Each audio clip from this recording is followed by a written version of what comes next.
Komiti mar od bura mochung' ne weche omenda kod chenro mag piny owacho chano pedho ripot mar paro mar chik omenda ma higani e od bura chieng' tich ariyo mondo mi otwagie kod jo od bura kaponi idhi kadhe kata idhi nyudelo.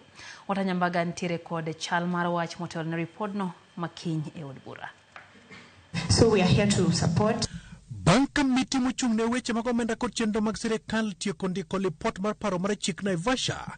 Jakom komiti no Kimani Kuria kod Lange geno ni kiny saa 8 biro pedho lipot mar paro mar chik mar omenda mageto juogo osuru mwandu mochuno kuom japiny.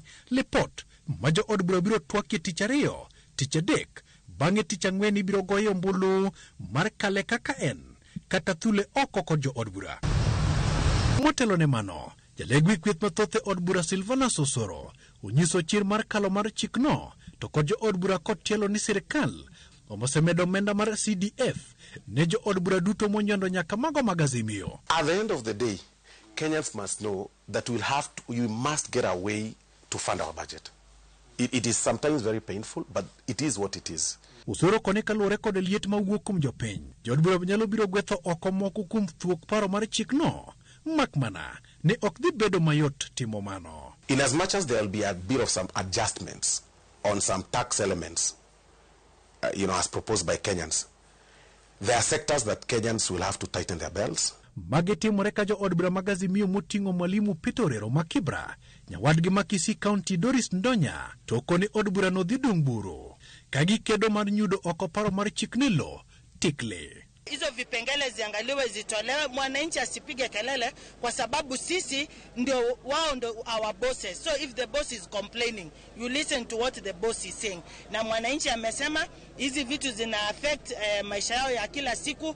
Mama county wao ukiangalia vizuri tetea anapiga kelele. Omiyo wan kaka ODM kwa kauli moja wawacho ni wan wadhi pingo nikech gigi richo to nikech wasesomogi. Ok wadhi pinga nono. Wadhi pingo nikech waneno ka gik moketi gi richo. Onge piny mosegerore gi tax kende. Tax chalo ka gimine i ndo kama tidwa ting'ore gi ndono. Ok inyal ting'ore with your own weight. Ni ane achiel kuom wabunge manyaka ne chakre finance bill osebiro. An asego no throughout. E kinde no, jaod bura ma Embakasi East Babu Owino koni en wuon osebedo ng'ala manyime mar biro dino rangach mar dho od bura mar geng'o ne jo od bura manyalo biro wuok oko kendo tielo ni gibiro mana ng'anyo kanyo e od bura ne paro mar chik no ma onge wuok oko. Sani ase communicate ne wajumbe mag Azimio dabal kanyisogi ni mondo onge ng'ata monego wuoge od bura, ji onego bed kanyo, ji ogore i od bura mondo hakikisha ni ushuru ni ok medne jopiny nikech magi mahinyo jopiny.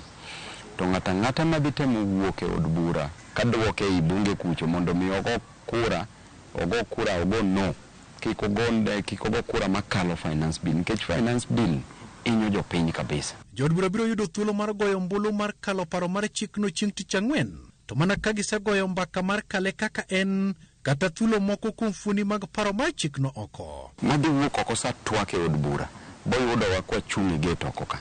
Boyudo ka waketo nikech abende gini dhi yuda iye kacha.